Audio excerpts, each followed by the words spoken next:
கவலை கண்ணீர் அதாவது மனுஷன் பிறந்தா சரியா கண்ணீர் ஒருபுறமும் கவலை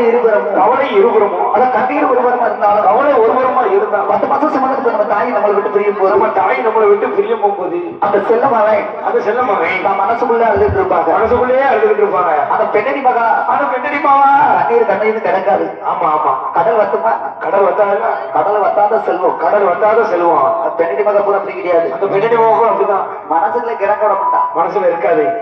சொல்லி அழுதுருவான் ஆமா அது என்ன சொன்ன என்னையா